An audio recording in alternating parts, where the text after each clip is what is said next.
Well, today is April 3rd, 2008.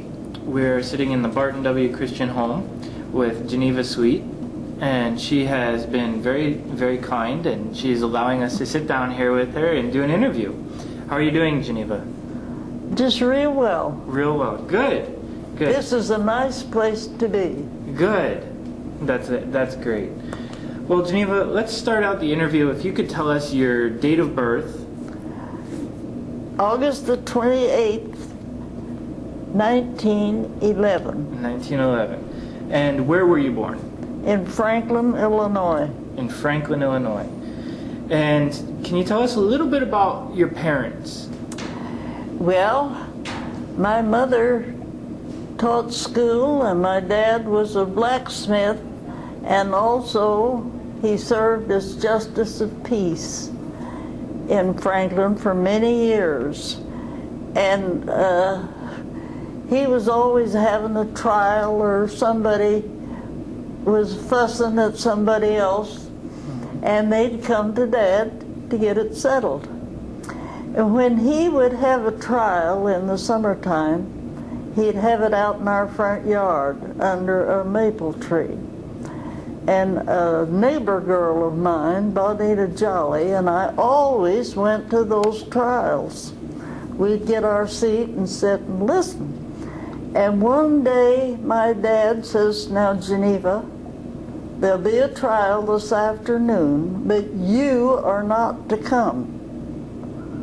Oh, I just couldn't understand that. If he was going to have a trial, why couldn't I come? He says, "You and Bonita are not to come to this trial." Well, I wanted a little explanation, but I wasn't getting any. Whoopee, something blew up. And he said, "This is not a trial for little girls." So we didn't go. And it wasn't until years after that I had some kind of a notion as to what kind of a trial that was and why we couldn't go. Well, what kind of trial was it? Well, I'd rather not explain it. Oh, okay. It was one of those kinds of trials. You can use your imagination why my dad wouldn't let us go. Okay, we can imagine. Yeah. What about your mother being a school teacher? Do you have any stories of her? Well, she graduated from high school, I think, in 1902. And at that time, I don't know, you didn't have to have much of an education to teach. And then after she got married, she didn't teach, she stayed at home until I think I was about 5 or 6 years old, and she went back to normal for 6 weeks to get her teacher's certificate renewed. And she taught in country one-room schools all around and in Franklin grade school until she retired. Very good. Very interesting. Now, do you remember anything about your grandparents? Well, I remember my mother's mother and dad lived just a few miles south of Franklin on an 80-acre farm and farmed with horses. And my grandfather was crippled. He had one leg that didn't work right, but it didn't stop him. He farmed anyway with horses, of course, and the grandmother helped him. And I remember the people laughing about him when it was time to shuck corn, by hand, of course. They'd go to the field together to shuck corn, and they always said they went the wrong way because they were both left-handed, and you had to go the other way because you used your left hand. So, I loved to go out there because they had a good-sized pasture that was kind of hilly, and it had hickory nut trees on it. And it had daisies that grew around, and their hogs back there, but I love that old timber. I still like timber. I don't have any, but I like it. Well, neat. Do you remember, you said they farmed corn. Do you remember any of the other things that they farmed? Not my grandparents, no. Well, I expect maybe they grew oats. They had to have oats to feed their cows and their horses. Oh, and they had cows and horses. Well, they used horses. This was before tractor times. Yeah. They used horses for their work. Yeah. What about any of your other relatives? Did you have any aunts and uncles? Oh, I had one aunt I was particularly fond of. She worked in the State House in Springfield, and she kept my grandmother with her. And we'd go up there in the summertime and spend a week or two. And Aunt Bess would figure out some place for us to go and give us the money and tell us just what streetcar to get on. And I just roamed all over Springfield in those early days, and I loved it. And they lived on North Walnut, and we could walk from North Walnut to Washington Park and the other direction over to Lincoln's Monument. So I spent lots of days roaming around in that part of Springfield. Cool. And my Uncle Jay, her husband, drove a streetcar. Not the old Rutledge car that came out to Walnut, but he'd go to work, and I think he worked until the owl car, and then he came home. Well, I had this brother that was older than I and considerably different, and Uncle Jay would let him go to work with him and ride that streetcar all afternoon. And I never could understand why my brother could go and they wouldn't let me. But I know now, because I never would have sit down and sit still. I'd have been all over everything. And my brother was different. He'd sit there and ride. But I never got to go with Uncle Jay to work. But I could go with Aunt Bess up to the State House, and she'd let me go down to the dime store. Oh. There was 2 dime stores in Springfield at that time. What sorts of things did you get at the store? Pardon? What sorts of things would you get at the store? Which what? What sorts of things would you get at the store? Beads.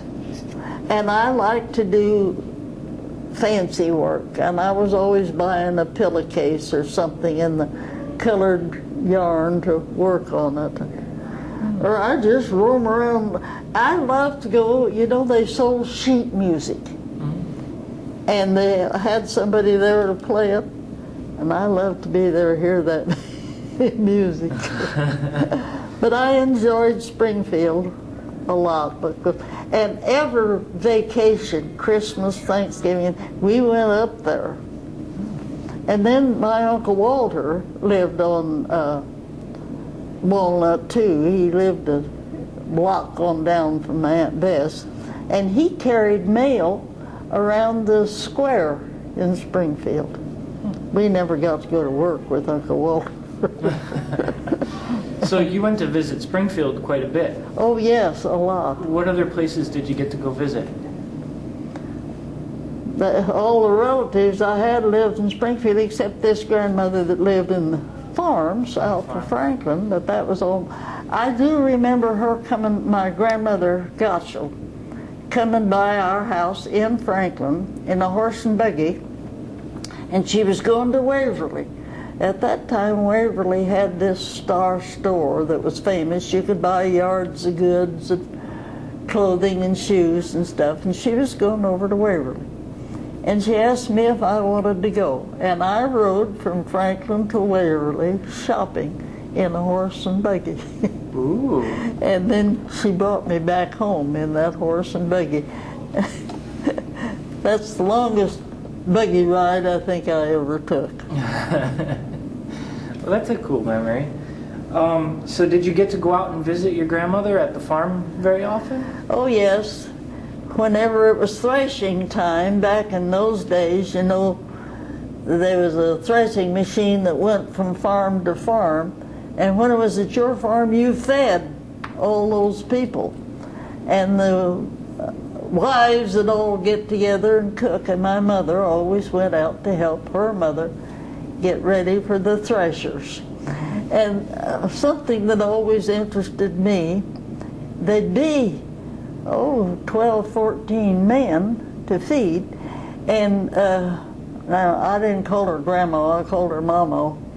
She'd fixed a bench outside, and she put 2 or 3 wash pans on it, and hung some towels there, and the guys would all come in and pump them some water and wash and dry there before they come in to eat.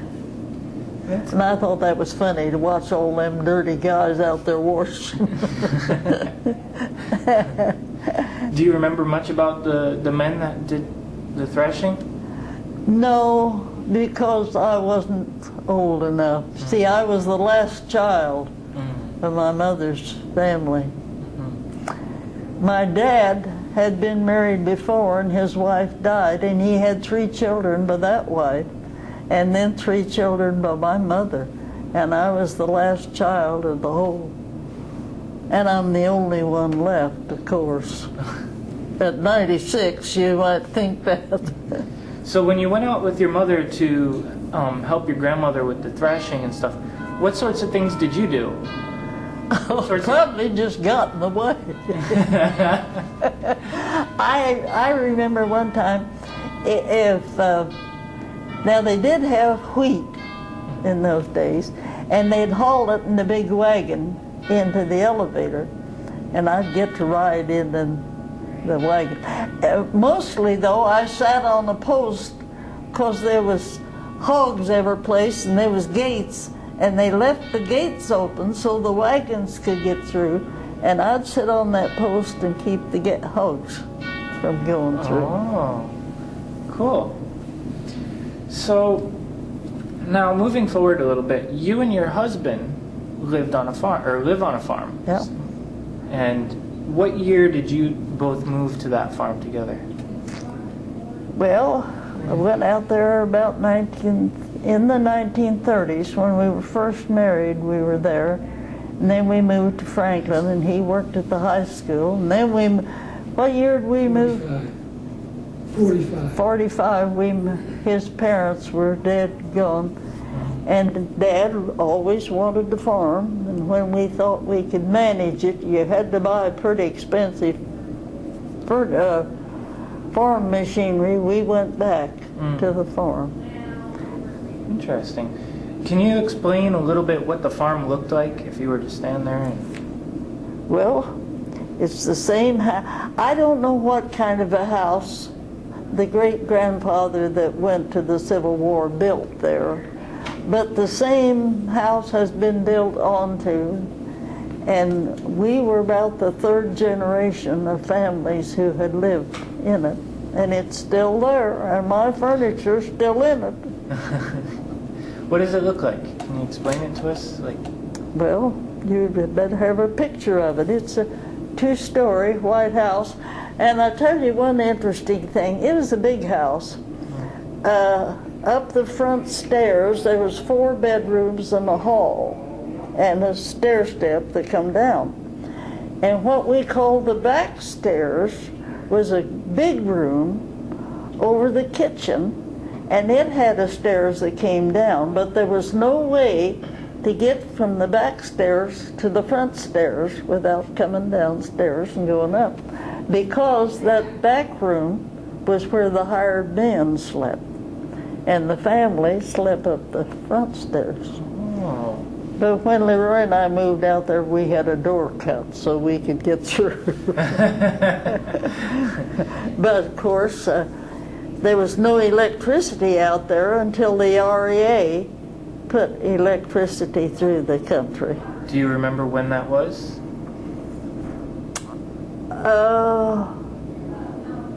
40. It would have been in the 30s sometime, I think. I couldn't tell you just exactly. And I know that after REA started building out there, there was one farmer that would not let them put light poles on his land. You had to donate, you had to give him the permission. So that's kept it from coming that far. Finally, he found out that he couldn't have any renters or anything else until he let some electricity out there. Wow. Now, before you moved out to the farm, this was your husband's father's farm? Well, it belonged to his mother. Oh, it belonged to his mother. Yeah, it belonged to his mother. Their father came up from Scott County and bought that land. And he had, I think, about 6 children. But she got the home place. His mother did.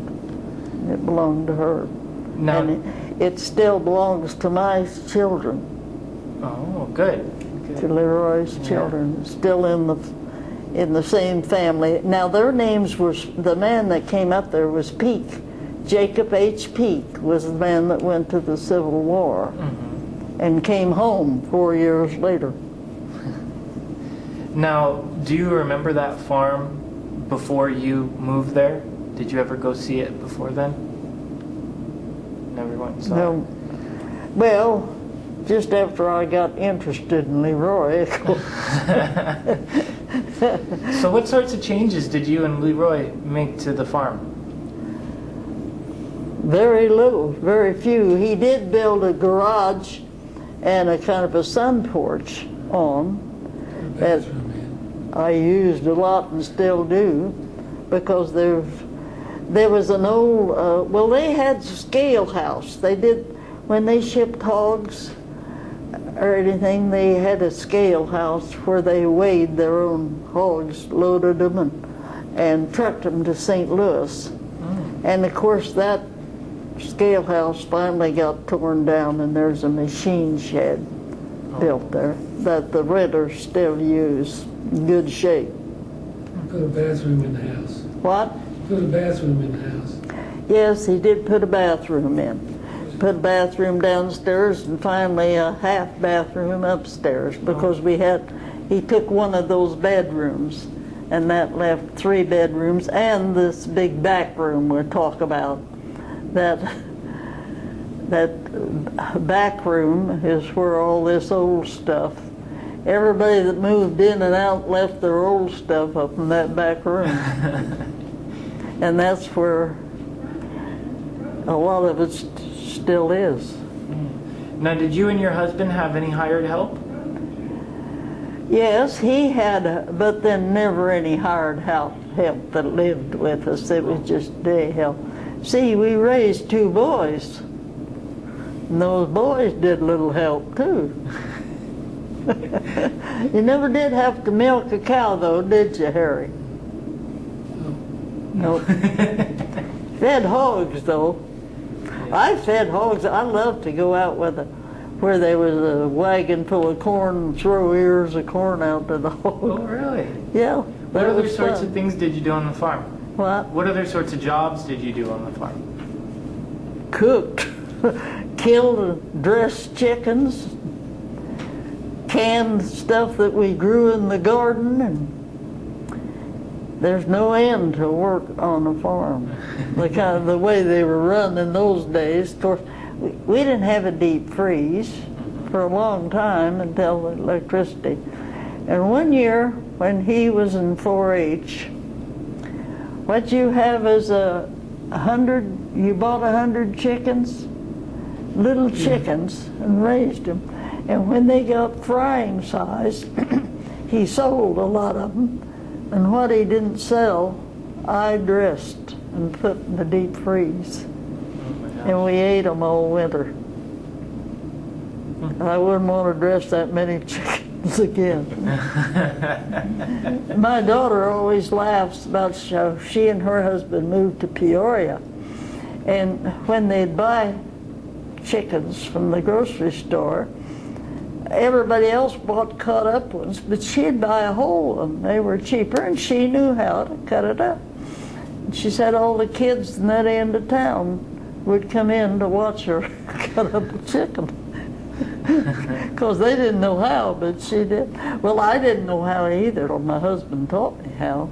But I soon learned. Yeah.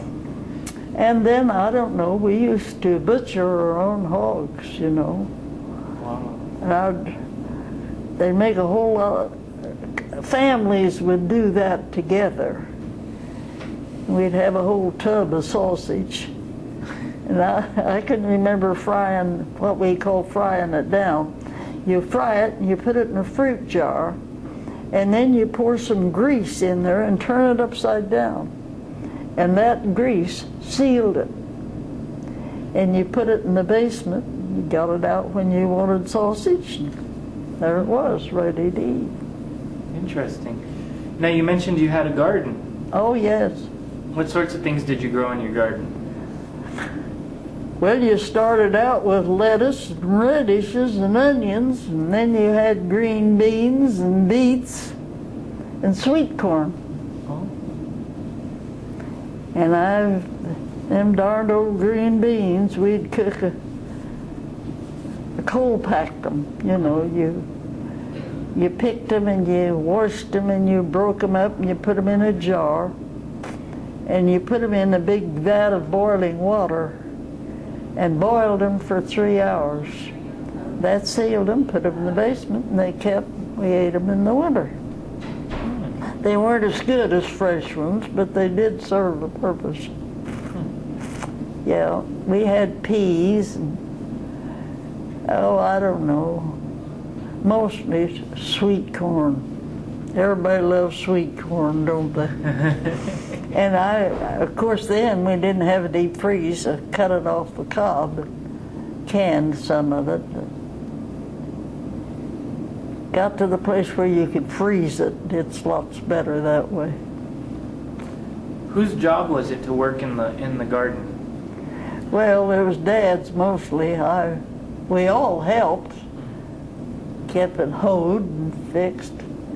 And I can remember Dad shooting the rabbits because they ate stuff out of your garden. You don't have any rabbits anymore.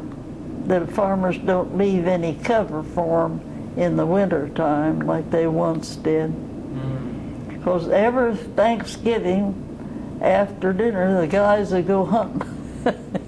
Take their guns and go out and shoot a rabbit or two. Oh, really? And there was pheasants and quail there at one time, but not a whole lot ever. Now, did you eat the rabbit? What? Did you eat the rabbit that they shot? Yeah, I didn't dress them. Somebody else had to do that, but I could fry them. Interesting. Dad never liked to shoot rabbits and eat them, though. He said he always got a mouthful of fur someplace. He didn't like that. So we didn't eat a lot of rabbit like a lot of people did. Now, we have some of these pictures here that you gave to the museum a long time ago to copy. And I was hoping that you could take a look and kind of explain what each picture is. Well, and any stories that you might now have. That is guys shucking shock corn. Okay. I probably mentioned when I talked about my father being a blacksmith, everybody had horses, and when it was slick and snowy, he shod horses. And in the summertime, he made sleds, these low, long sleds that every farmer had, and that's what they hauled in on those sleds. And also, they had to have feed for those horses. And that's what that is. These two guys, there's the corn, they shucked. They didn't want to let them have all the corn. This was what they call fodder. It's what we call breakfast cereal now. But that's the same farm, same buildings right there. It's getting, only as I say, that's gone. The cupola. And it don't look quite in that good a shape, but it's still in pretty good shape. What color was the barn? Red. Red?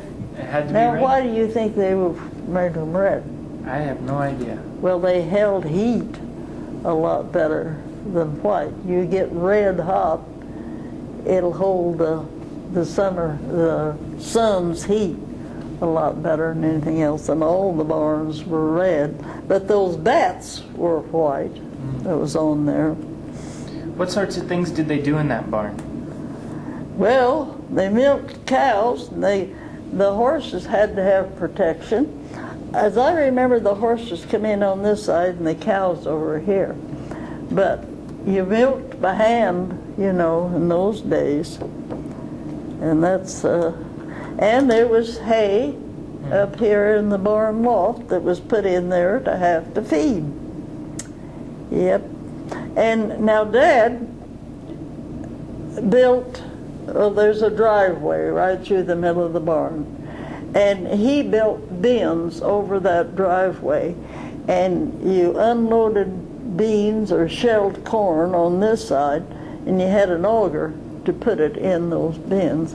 Then when he wanted some of it, he just drove the truck under it and opened the trap door, and out it came. They're still there, but there's nothing in them, of course. The only thing in the upstairs of a barn in the loft, there's still an old sleigh. Oh. There was two, but I let one of them's gone, but there's still an old sleigh up there. I've got to get it out and sell it someday. And also there's some things in there that the old shop store that we had in Franklin, and that was back when old stores had yard goods and spools of thread and stuff. And I've got a big old table that was in Shaw's store. Dad bought when they sold that out. And I remember that old table in the back of the store, and on Saturday night everybody went uptown and you visited. And I remember sitting on that old table back there. And somebody told Dad once that it was worth a lot because of the legs. Or fancy. I don't know enough about it to know why, but and there's two, I think I've got two of those cases that are full of drawers that they had different color spools of thread in them. I've got some of those, and I don't know what all else I can find in that whole barn. But I laughed. I tell everybody, when we wanted a new dress, we went up to Shaw's store and bought 2 or 3 yards of goods, went home and made it. Or else, if you wanted a real fancy one, you ordered it out of Silk Roebuck catalog. At that time, there was no concrete road from Franklin to Jacksonville, so you didn't come to Jacksonville very often. I can remember coming in an old Model T Ford we had, and I don't think we ever came in the summertime that we didn't have a flat tire on the way. And you stopped, you took that tire off, you found that leak and you patched it, then you put it back on and you pumped it up and you come on to town. Wouldn't that have been fun? Well, here's another picture for you to look at. Now that's the one I've one. got. Yeah, that's the one I've got framed and hanging on the wall. I love that picture. I wish I knew what some of those guys were, but I don't. Can you explain what they were doing? What? Can you explain what they were doing in that picture? Well, now I'm assuming that that's oats that they were going to use for feed for the livestock. And when an old binder, you've probably seen an old binder, went through and cut it, it tied a string around so much and they shocked it. They made a little shock about this high. Then the guys would go on with a flat wagon and a pitchfork and hitch it up and bring it in. If there wasn't room inside, they stacked it outside. And it was stacked like that, so you see, it didn't all get wet, and that's what they were doing. They were stacking sheaves of grain. But I don't think they ever did wheat now, but they did oats. So I'm assuming that's oats. See, here's your, now that they brought this in, see, he's shooting it over there, and they're stacking. But you had to know what you were doing and how to stack it.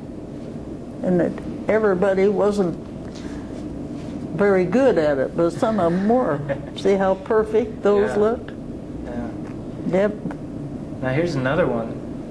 Yeah, well, there was no way to clear the snow, only shovels and mules, you see. And now I think that this picture was taken just south of the house where we still live. But I've seen snow almost that high. We used to have snow every winter. Don't they claim the world's getting warmer? So you remember a lot of bad winters then? Yeah, I loved winter. I got out and wallowed in the snow and played in it. Now, when I was still a kid in school in Franklin, right back of the cemetery, now that's before Route 104 was built, there was a big hill. You went through the cemetery to get to that hill. And when there was a snow, all the kids had their sleds, and that's where they were after school and on Saturday. And I can remember when I got a little older, some of the boys building a fire for us to get warm by. We'd stay out there and coast down that hill and then crawl back up it until I nearly froze many a time, but it was great fun.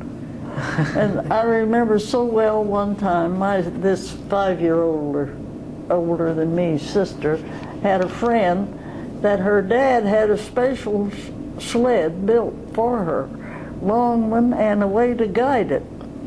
And we were down there after school playing, sliding down that hill and back up.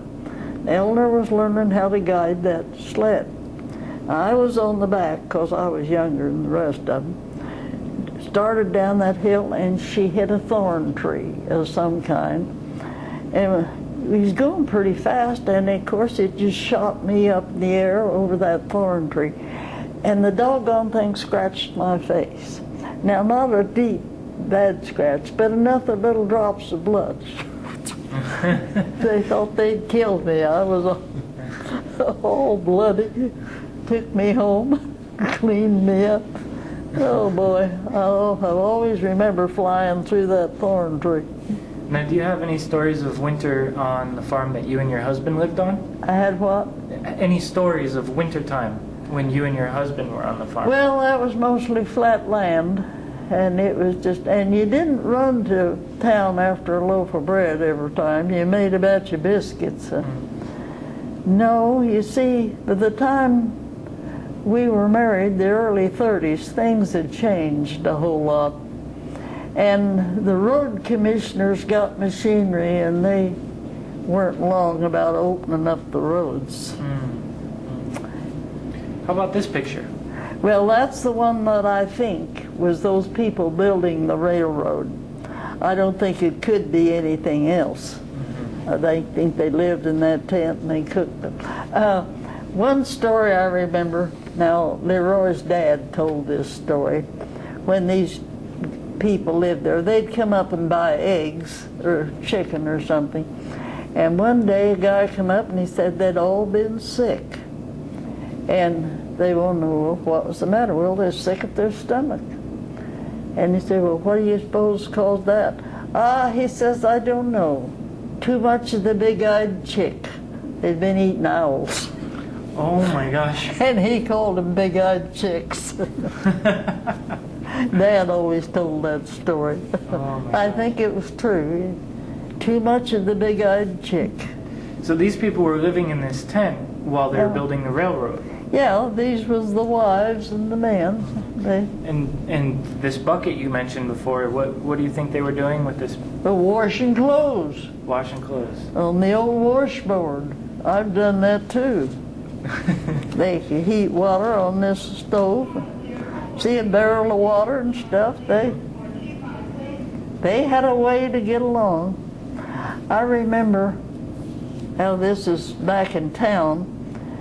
Every season, gypsies.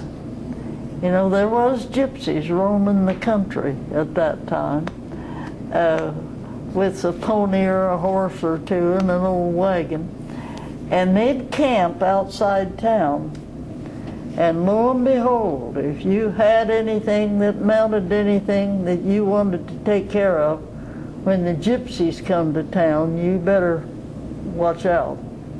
Because they'd steal anything they could get their hands on. Oh, wow. That's how they existed. And at that time, my dad had a blacksmith shop uptown, and my brother was old enough that he would be in the blacksmith shop with Dad. And here come the gypsies. I know they hated them to go in the grocery stores because you just couldn't trust them. They'd get out of there with something in spite of all you could do. Well, they came into that blacksmith shop, and they wouldn't come just one, they'd be 2 or 3. So you couldn't watch them all, you know. And they finally started to leave, and Pete, this is my brother, had been watching them, and he went up and he says, "Dad, that woman got your billfold." And Dad didn't know it. Well, sure enough, his billfold was gone. So he went right out of that store and caught him and got a hold of that woman. "Oh, she didn't have it, she didn't have it." No, he says, "Yes, you have. My son saw you get it." And they always said he turned her upside down. I don't know whether he did or not. But he shook her until he shook that billfold out of her and got it back. Pete always said he turned her upside down and shook her left billfold. He got his billfold back anyway. Oh, that's a good story. But they'd steal chickens, they'd canvass the town, and they saw where everything was, and they'd take anything they could get their hands on. And I don't know if it was the same bunch, but there'd be a bunch of gypsies. They camp out on the edge of town someplace. And also in the summertime, there's always I don't know what we called them, people selling patent medicine. They'd have a show, you know. Everybody'd go to the show and you'd listen to their music and stuff, and then they'd put this bottle of medicine up. Oh, it would cure anything and everything. It was for sale. And people were stupid enough to buy it. But we liked the show they put on. Oh dear. Now, how about this picture? I don't know.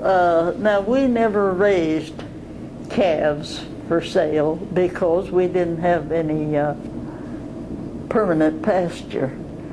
This farm is still the same farm, is all plowable. And if now south of Franklin, where they've got some hilly, you don't plow that kind of stuff. But I don't know. Those must have been calves from the looks, though.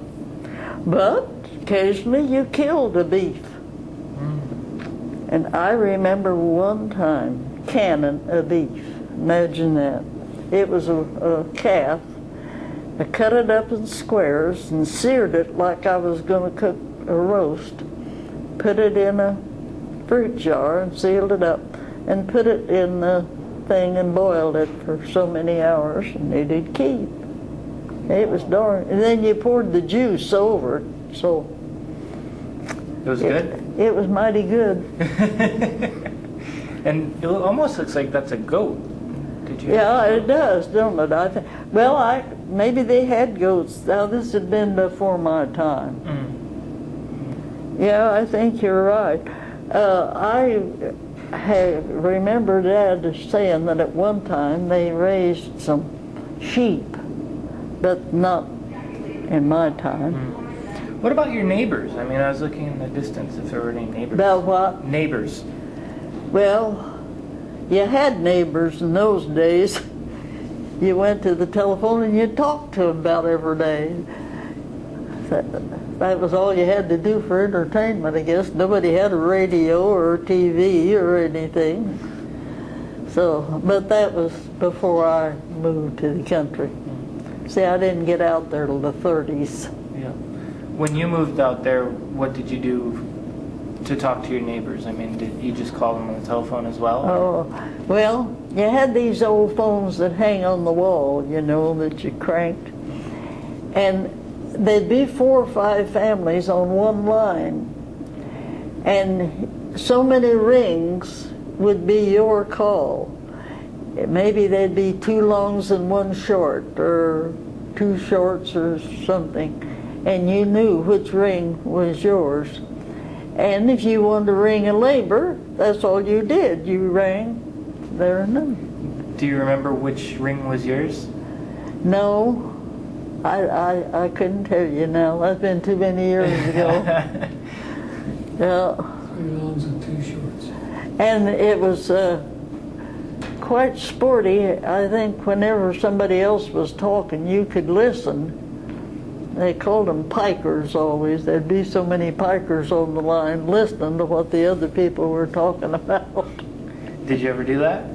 I expect, I don't particularly remember it, but I probably must have.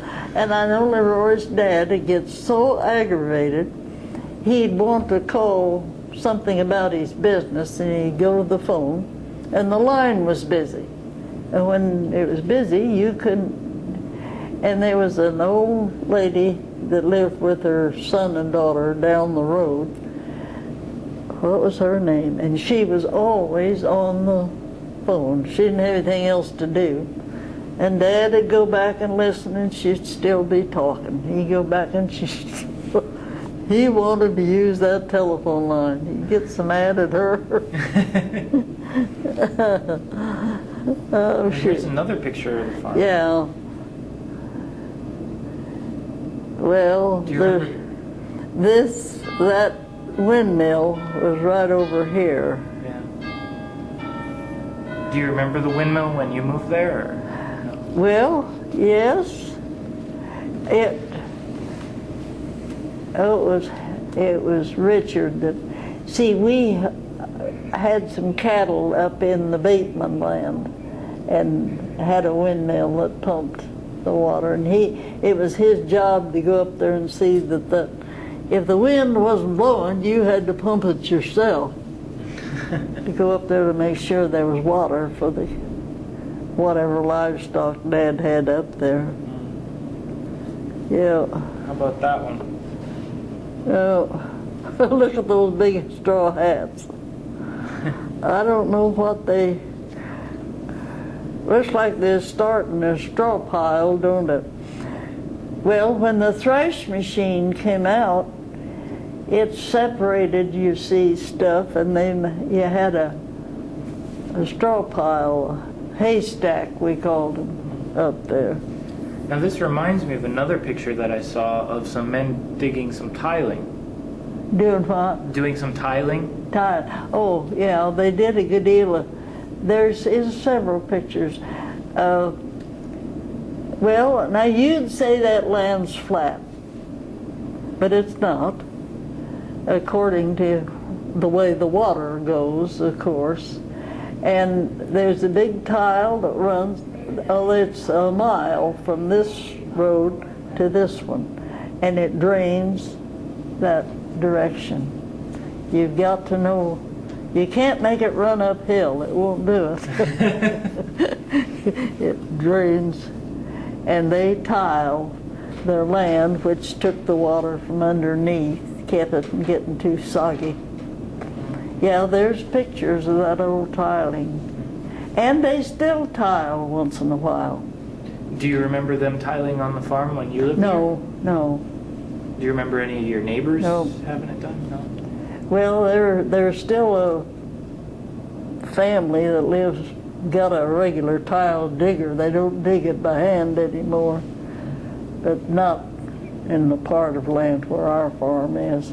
Because you don't have to go very far south until you get into some hillier country than ours. But water's going to seek its own level. And you're not going to change it unless you got a pump or something. How about this picture? Well, that's old Plymouth Rock hens. I don't know how come they let them out, because you usually kind of kept them shut up. But you had to carry water to them, feed, hope they laid eggs enough. And you had to get out there and get those eggs if it was real cold, because they'd freeze. Those are Plymouth Rocks. Now, why did you call them Plymouth Rocks? So that was the name of this breed of chicken. Oh, okay. They had some chickens that were red. They called them Rhode Island Reds. They weren't real red, but they were. And let's see, we always had Plymouth Rocks. And there was white chickens, and there were several different breeds of chicken, but this was the most common. I don't know how come they dug a path and let them out there. Guess they thought they needed a little exercise. Yeah, those are good old pictures. Yeah, they're very good. So on the farm, when you lived there with your husband, you guys grew corn and oats? Well, we Anything didn't else, raise oats then. Oh, okay. Because you see, well, we just had one cow.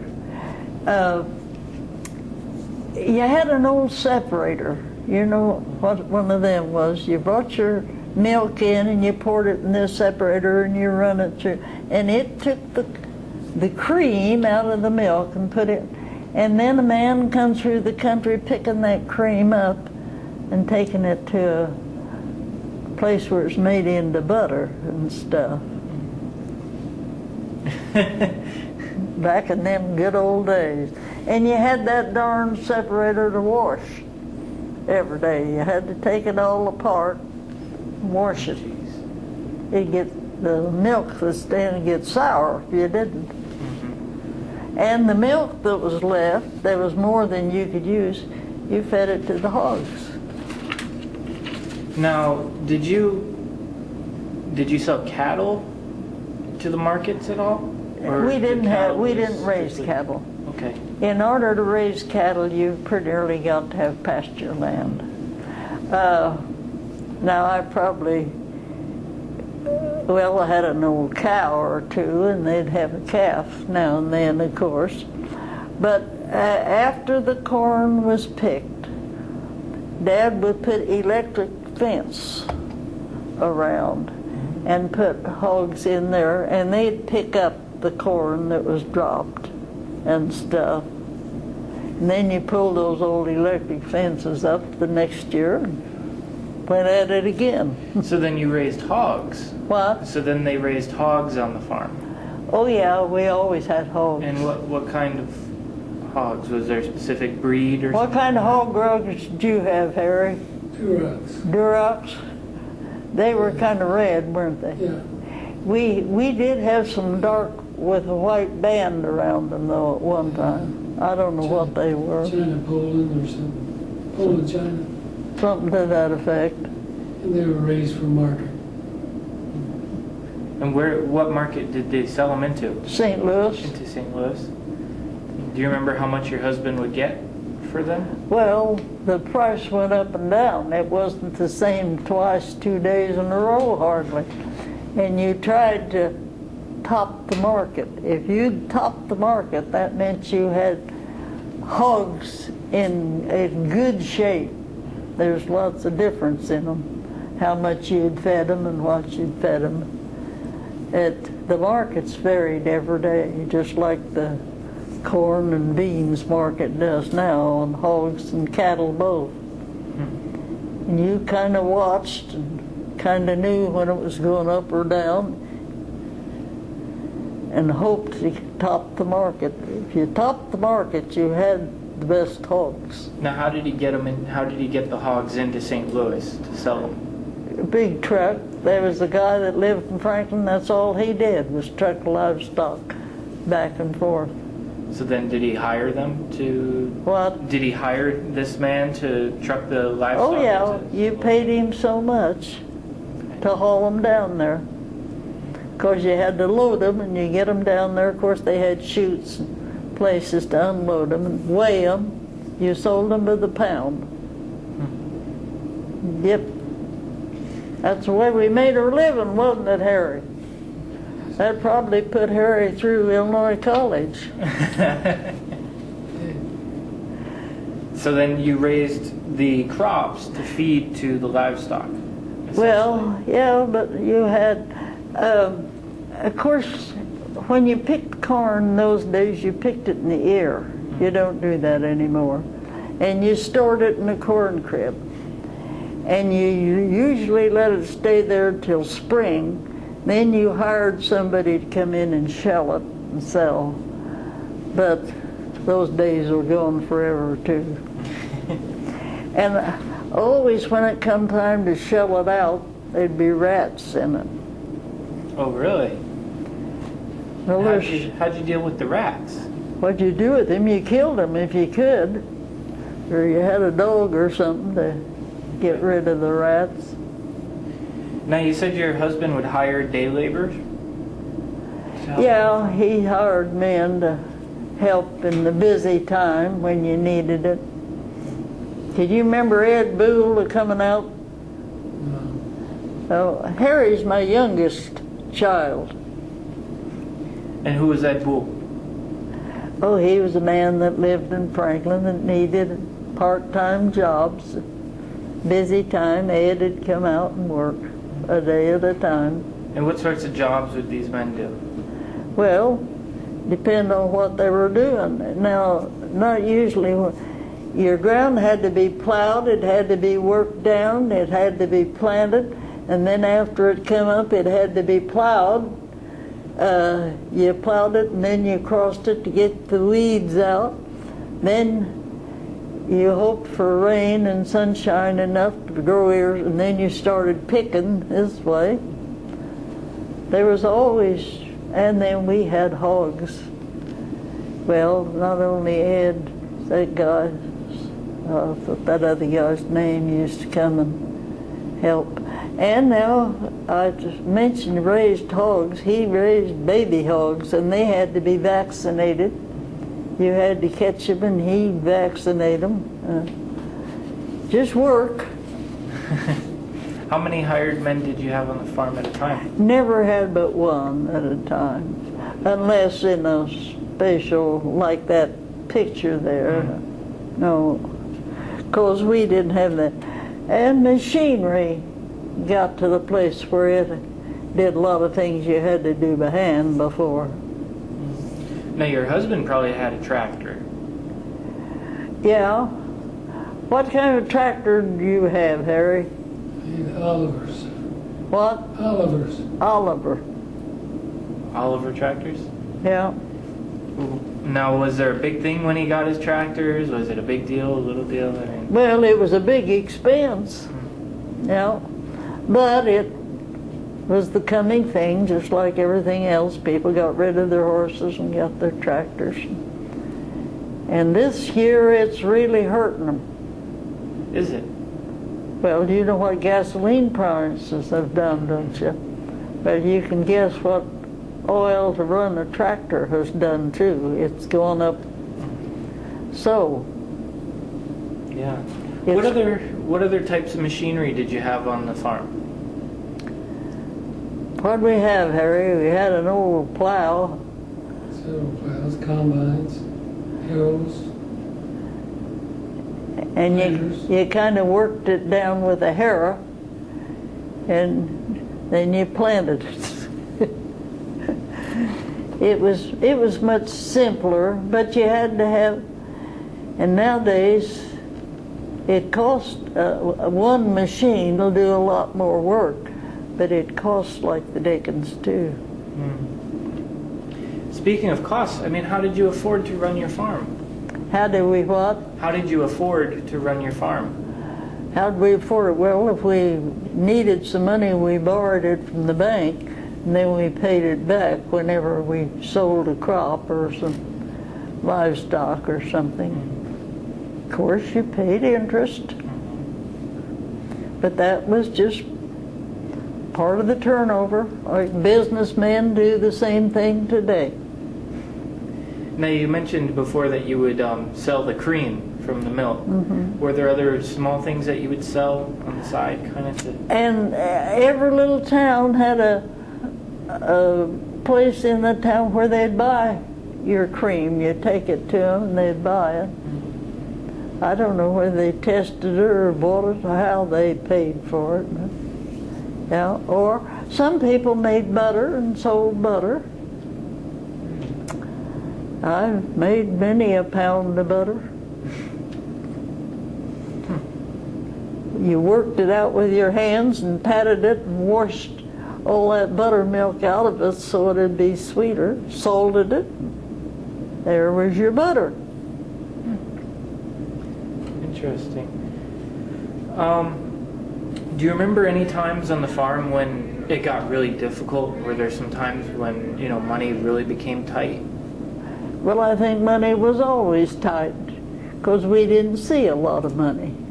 We traded. Now, I don't remember this when we were on the farm, but I can remember this going to my grandmother's. There was a guy that lived in Franklin that had a spring wagon and an old horse, and he made regular trips certain places through the country buying eggs. People would save their eggs and whatever they had, they'd sell to him. Or if, say they wanted a little money, they'd go out and catch an old hen or two, take them in, and he'd put them, they wrapped their feet up and held them up and weighed how much they were, and he'd pay them so much for it. But he had a regular route, and they knew on what day he'd come. And that's just the way they operated. Mama wanted a new dress, she'd sell a couple or three old hens, and then she'd go to Franklin to Shaw's store and buy 2 or 3 yards of goods, go home and make herself a dress. Now, did you make a lot of clothes? No. With your mother? Not at all?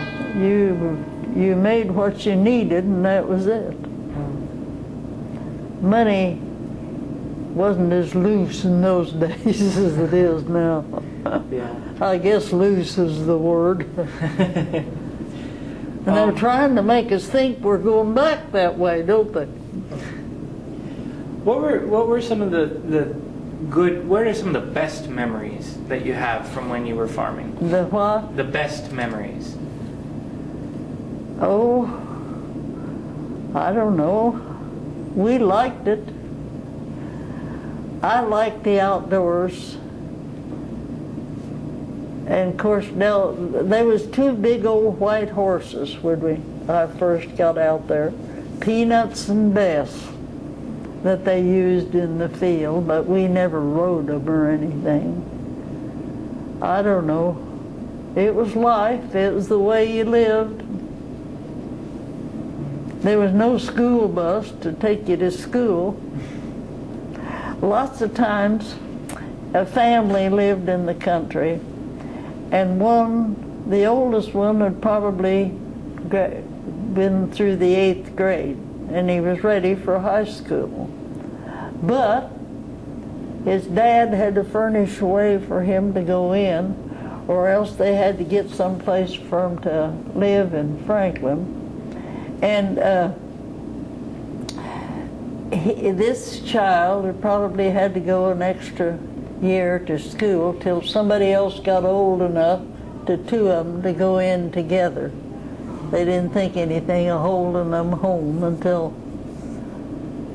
Of course, now that never happened to me because I lived in Franklin, but I had friends that it did happen to. What was the difference between some of the town kids and the city kids back then? I don't know that there was any difference much to speak of because we didn't get out of Franklin. There was a picture show in Franklin in an old hall that had a concrete floor and folding chairs, and one woman played the piano and she could play just like this. That was all the music you had. And they had to trade reels with Waverly and back. I remember sitting, every Saturday night we went to the movie, and I'd sit clear up on the front row, and here's the screen, and I had to look like that to see the movie. I'd sit there until my neck was nearly broken watching the movie. What types of movies did you watch? I don't know. I couldn't tell you. what they were or what they were about or anything. There was movement. I guess there was a story in them, but I don't know whether I knew what it was or not. But that's what we did. And there was two old men that lived together in town. They were kind of crippled, and they sold bags of peanuts. And in the shell, you know, you'd get a sack of peanuts and go to the show on Saturday night. That was great. That was doing something. Then later on, there was a big old building in Franklin, and they had skating rinks where you could go and skate round and round. Oh, we loved to skate. We skated on concrete all over town anyway. Yeah, I spent a lot of time on roller skates. And I remember many years later, my Leroy was going to take his Sunday school class to a skating rink in Jacksonville. Well, I was quite an expert skater, and I thought, oh, shoot, I could skate. Got a pair of skates on, went right out and fell down. Wasn't near as smart as I thought I was. Oh, it was fun. We did. And there was one strip of concrete sidewalk that was newer than the rest, and we loved to skate on that because it was smoother. But we skated all over town. When you lived on the farm with your husband, what was the job of the man? What was his job while he was on the farm? What was his job? Well, take care of the land and plant the corn and feed the animals and keep the manure cleaned out of the barn and plow the garden and plant it and take care of it, and it just went on and on. Feed the hogs, and when butchering time come, the men got together and did the butchering, did their own butchering. That was the way he fed his family. What about for a woman on the farm? What was her job? Keep house, cook, make your own clothes, wash keep the house decent as you could, and many times we helped outdoors too. Whatever needed doing, you did. What sorts of jobs did you end up helping with then? Well, I come to the place where I hauled corn. Now that's after we picketed it with machinery. I remember we had a pickup truck, and I don't know whose else pickup truck we had, but anyway, we had about 20 acres of wheat. And he wasn't old enough to drive on 104 to Pisgah, and we was going to haul the wheat to Pisgah. So he'd take one truck and he'd go down there where they were combining and fill it. And then he'd start out and he'd come out and he'd meet me just before you got on to 104. And he'd take my empty truck and go back, and I'd take his filled truck and go on to Pisgah with it. Then I'd come back, and we did that all day. Wow. Until we got it all hauled. Worked, didn't it, Harry? What sorts of things? I mean, when you live on a farm, you're kind of tied to that farm. Oh yeah. Because of all the work that you needed to do. So, what sorts of things did you do to relax? Oh, ever so often.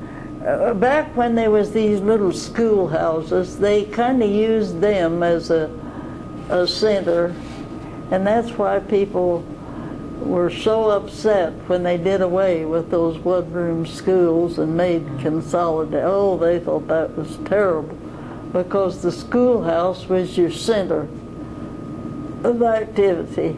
And now I've got pictures. If somebody had a wedding anniversary, or something. They'd invite the whole countryside in, and everybody would bring food, and they'd have a big picnic. Now that's what they did for fun and the like, I guess. Only most of that was before my time, but I do have some big old pictures where they was having that kind of a meeting. Now, in your time, what did you do for recreation? Gosh, I don't know. When I lived in Franklin, I scooted. And my dad, I've told you he was a blacksmith and a wheelwright, made us a wagon, a big wagon. He took old buggy wheels and cut them down a little and made a big. And this wagon just barely fit on the sidewalk. And all the kids in town played in that wagon, pushing one another around. And I have wondered and wondered what become of it. Somebody told me once about having a picture of it, but I have in my mind, but I don't have any actual picture. But the whole town played in that wagon. But, and not only that, Dad would take an iron ring that was off of a wheel, you know, and he'd make us a long lath and then a cross piece, and we'd push that, you've probably seen. And we'd run all over town pushing that darn wheel. That was fun. And I was a rope jumper. I was a pretty good rope jumper. Well, I had this older brother that was 2.5 years older than me. He taught me how to do everything. I was a better athlete than most of the boys because Pete taught me how. Things he couldn't do, but he'd get me to do, and I'd do it. I was limber and agile, and I have said oftentimes it must have been good for me, or I would have lived this long. And I'm still able to do things. It's funny, when they take me to these exercise classes, I can do things that the people running the class can. And some of them poor old women, they just, you know, they just can't do it. But I never quit doing, I guess. Anyway, I'm still kicking around. So, on the farm, when you first moved to the farm, did you have a television? Heavens, no. When did you get a We television? didn't even have a radio. What do you mean a television? Well, I remember the first television we ever had. 1954. Do you know what year that was? 1954. 1954. Yeah, I remember getting that. It had a light around the edge. What, Yep. what was it? Motorola, I think. He was just a little boy, and boy, I tell you, we thought we had something. And I can remember, though, before we had that television, when we had a radio, every Saturday night, Lulabelle and Scotty, have you ever heard of them? They put on a Saturday night program from Chicago. And all the neighbors and everybody come in to hear Lulabelle and Scotty sing on Saturday night. So they would sing? What? They would sing for their radio show? Yeah, and put on a little show of some kind. That was great fun. That must have been a lot of fun. Yeah, yeah. You didn't go to the movies every Saturday night then. Did you ever get together with your neighbors and, you know, play cards or anything like that? Not very much. Occasionally later when that game of hearts come out. But I never was much of a card player. Lots of people like it and still do it today, and it's good entertainment. It gets you together. But, and you know, they have bingo around here for you. Once in a while I go, but not very often. And then yesterday we were something and they wanted to play bunco. And I'd forgotten what bunco was. But as dice, you know, you throw 'em. So, and there's lots of people that really enjoy that. I'll take a book. What sorts of books do you like to read? They've got a whole library down here. You can get any kind of book out of it you want. Wow. It's, where is it? Where am I? It's down toward my room. You can pick it up and take it or bring it back or anything. So I like older stories. I don't care for modern literature. It's not for me. What sorts of old stories are your favorites? What's your favorite? Well, I have looked and looked for a book. It was a classic, Tale of Two Cities, Robert Louis Stevenson, and everybody that went through high school at one time. And I surely could get it. I'd like to get another copy of that book and read it again. I remember it well. It was London and Paris back when they had the old guillotines, you know, that chopped their heads off. I'll get one some of these days from someplace. Harry's helping me hunt. He likes that stuff too. Tale of Two Cities. Now, did you read a lot when you lived on the farm? Well, yeah, I remember this fella had a lot of books of Western stories, Herbert Wright's stuff, and I remember borrowing books and reading them. Did you guys ever go away on vacation?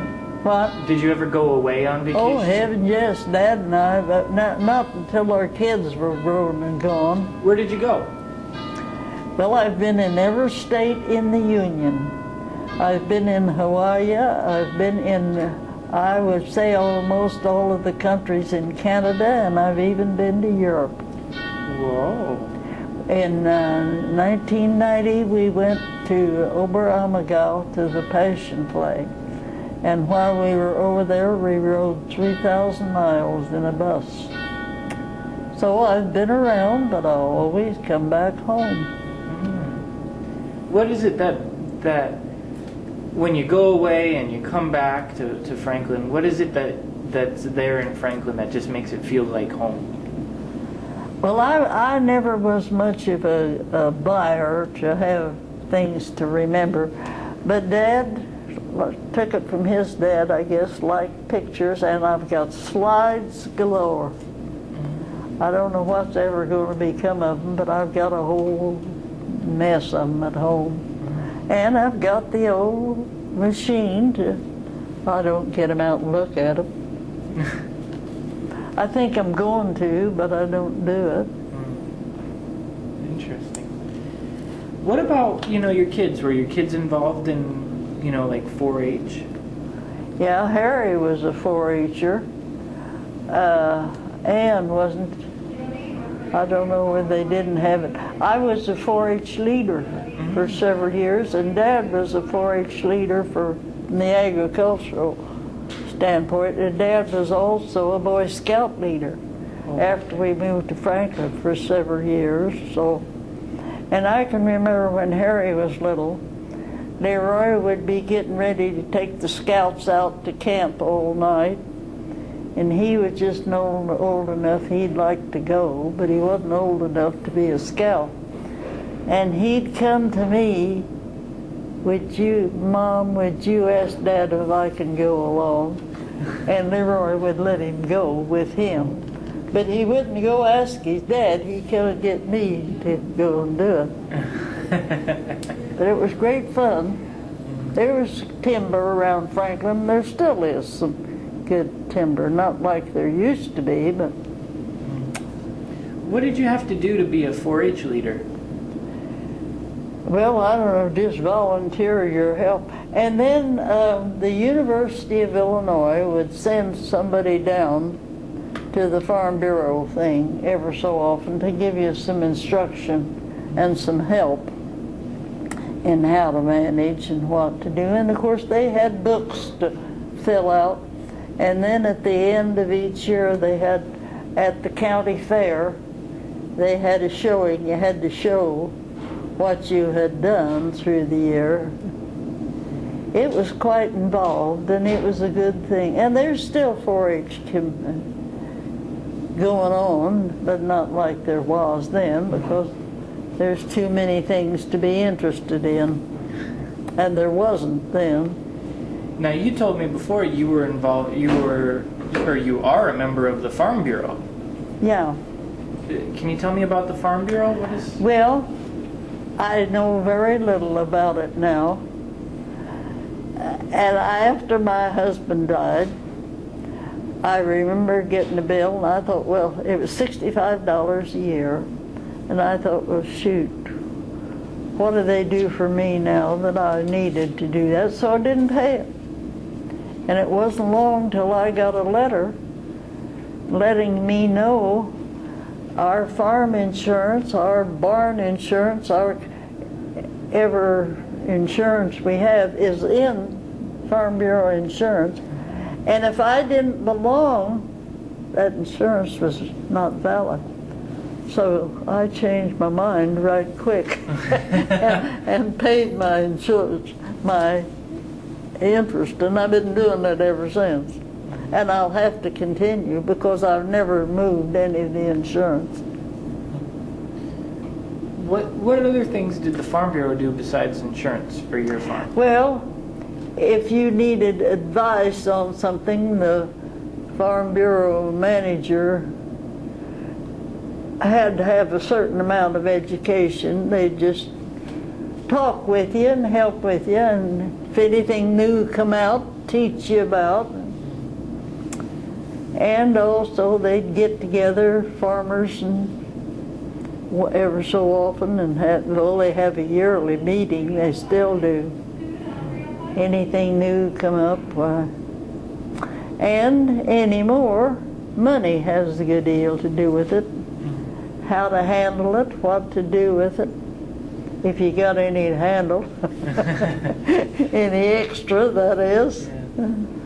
So they do. And the women, of course, have this home bureau. They don't call it home bureau, they call it extension anymore. And they send the woman from the university down to help with they meet monthly and they have a lesson on something or other. Besides social, they also try to teach you a little bit as you go along. Yeah. Yep. What about like government programs while you and your husband were farming? Do you remember? Well, there was a time when the government sent out words, you can plant so much of this and so much of that, according to how much you have had before, and that's when Leroy got aggravated and quit planting wheat. They cut him down to 19 acres, and he divided his farm at least into 20-acre lots, and it aggravated him. I don't know, seeing whether it was 17 or 19 was all. The heck with that. He just quit planting it. And that's why we kept it going till, of course, we didn't have livestock to feed, so we didn't plant oats anymore. That's when we went to corn and beans. And we're still in corn and beans. So we've got the farm divided equally, right down the middle. This year, corn and beans. The next year, we go back and forth, because you don't plant corn too many years in a row, or you wish you hadn't. Oh, really? Yeah, well, beans put stuff back in the soil that corn takes out. Oh. You've got to look at a lot of things nowadays, so we just switch. Even we've done it so much that my insurance agent, which is Farm Bureau oriented, knows what we're going to plant the next year, and he just trades my hail insurance. We have always paid hail insurance. Really? Yes, really. Because if a hailstorm comes, it can destroy a crop. Okay. And I remember one year that we had to collect from it. Now, most years, if they don't have to pay too much, they'll rebate. Now, not your full amount, they can't do that, but some, anyway.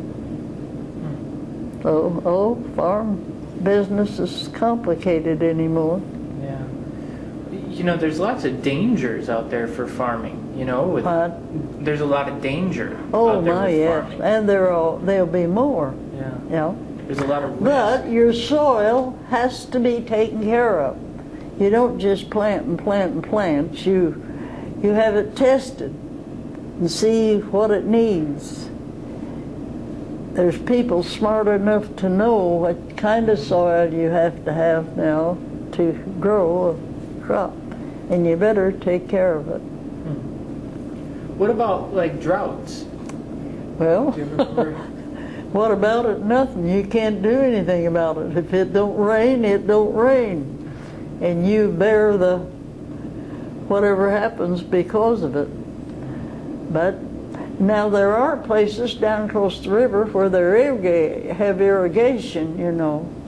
But there's nothing up here that you can get any water and rain down, so you just put up with whatever happens.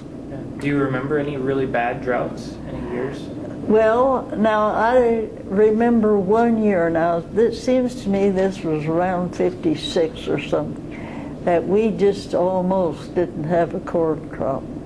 But for the most part, this is an excellent part of the country to live in. The soil's good, and it's just a good place to be in. We have enough rain that we always have a crop. Sometimes a big crop, sometimes it's not so big. Depends a lot on what the Lord does for us. So. Now what about bugs? What? What about bugs? What about what? Bugs and insects? Oh, well, yeah. I don't think we have as much of them as they used to have, but you've got to watch. And there's also things that'll work on the roots of your plant. Some years you have to spray extra because of insects, but not near like you used to, because things are more under control than they were. But you don't know what next year is going to bring. Yeah. There's root worms and there's bugs, and everything wants to live, you know. Do you remember one year when there was a real bad, infestation? That one year seems to me like it was about in 54 or something. I know that was when Dad was still shucking corn by hand, and I remember him saying, going through the field, you put a buckboard, on a big wagon, and he'd say bang, and you go on bang instead of bang, bang, bang, picking the ears off the corn. That one year is the only year I remember it really hurting. Lots of people just didn't have any, hardly. Do you remember what kind of insect it was that was causing the problem? No, I think it was lack of rain, mainly. Insects you can control. Rain, you can't. That's true. That's true. Well, you've experienced a lot of farming through your life, and a lot of changes in farming. What are some of the most drastic changes that you remember? Well, really, I think the most drastic changes have come before because I remember my dad sharpening plows. They had these big old plows that, I don't know what they called them, that they'd bring into him, and he'd heat and hammer and make them sharp. And of course, that's gone now. But that's when I was a kid at home. What about while you were involved with farming? Were there any big changes? Yeah, but having been raised in town and not knowing much about it, I wasn't too interested in it, because it was just one of the things I'd grown up with much. Leroy evidently knew what he was doing. He got the farm paid for anyway. So Yeah. things worked out pretty good. Yeah. Just takes patience. What sorts of changes do you see for the future of farming? Oh, I don't know. It's going to be out of my hands and me him. Well, farming will always be an important part, because look at the things we're making out of corn nowadays. And it's not going to go backwards. It may go forward. But, and now you know they've said so much in the papers this year about men raising more corn. Well, and then look what all we get from soybeans. The oil and the stuff. So now we have always, as I said before, divided the farm in halves and just going back and forth. And I think we'll continue. Maybe one year one of them will be higher than the other one, but over a period of time it pays off to do that. That's my opinion, of course. And I have never held my crop. Now you can hold it. You see these people that held from last year, if they sell it now, it's a good deal higher. But if you don't have your own storage and you take it in, you don't sell it, then you pay the elevator for every bushel that they held all those months waiting for you to sell it. And I've always kind of figured that it works better for me to sell it earlier. Maybe the price is not so good, but I have been able to put that money in a farm account that grows interest. And that interest makes up for what I'd have to pay in storage. So whatever happens, I'll make the best of it. I get enough to pay the taxes. You've got to do that, you know. The farm taxes pretty high, but the Lord's letting you use that land, and you've got to take care of it and pay for it. So I don't object to it a bit in the world. I'm glad I've got it to think about. Well, I have one last question for you, because you've been so great in going through this interview, and I know it's been a little while. It helps. I have one last question for you.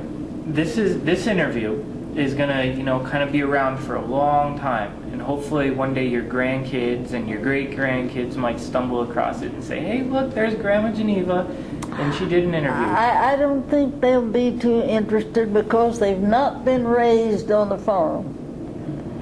And people that have not been raised and know how it handles, they don't understand the way farms work. Did you want something, honey? I have to run the vacuum down here. Is that going to pick it up? We're going to be finished in Finished. just a minute. Oh, okay. I'll Yeah. just wait then. Thank you. What did you say? We'll be finished in just a minute. She's got a Oh. vacuum. Well, if the last question then, what message would you like to leave in this interview for your grandkids and great-grandkids? Just stay alert. Be interested in what's happening to your farm that's been left from years before in the same family. Because do you know what year that farm was purchased? 1857. 1867. Now that's a lot of years for it to stay in one family. And it has stayed in one family all these years. So, well, at one time, they put out those signs as a family. Well, we've got one of those. Cool. Yeah. But if they're not interested in it, if they don't care enough to watch the prices, you better let somebody else have it. but I doubt they ever get to that place because farm products are pretty important, and they're not going to lose their importance. If there wasn't a corn crop one year, look at the things that could be almost a failure, and food is one of them. We have no idea how much food comes from a corn crop. And not only that, but what would they fatten the cows and their hogs on if there wasn't a corn crop? And even this stuff they use instead of sugar comes from a corn crop. We have no idea how much stuff comes from a corn crop. They've got to feed the cows, they've got to feed the hogs corn. Corn is a big thing in this country. And I don't think that we have trouble with other countries with corn like we do soybeans. You know, South America raises lots of soybeans now. And the oil from soybeans is pretty important. So, no telling what will happen in the future. I'm not worried about it. I figure my tenure must be getting close to the end, don't you think? I had a half-brother that was born to my dad's first family who lived to be 100 years old. Oh, wow. Well, I'm just 4 years away from it. Yeah. And I have always said I didn't particularly want to live to be 100, and I don't. It's not an incentive to me. When the Lord says go, I'll go. And I'm not going to worry about it, and I hope the kids don't either, because I've had a good time. I've enjoyed life, and I still am. Lots of people think when you get into a nursing home it's the end, but it's not if you don't want it to be. There's that great big word, attitude. There you go. Well, thank you very much, Geneva. This was a great interview, and it was really a pleasure to sit here and talk with you. Well, I hope I've helped you a little. I'm not the smartest person in the world about farm life, but what I know about it I've enjoyed, and I still enjoy, so what more could you ask for? Well, thank you.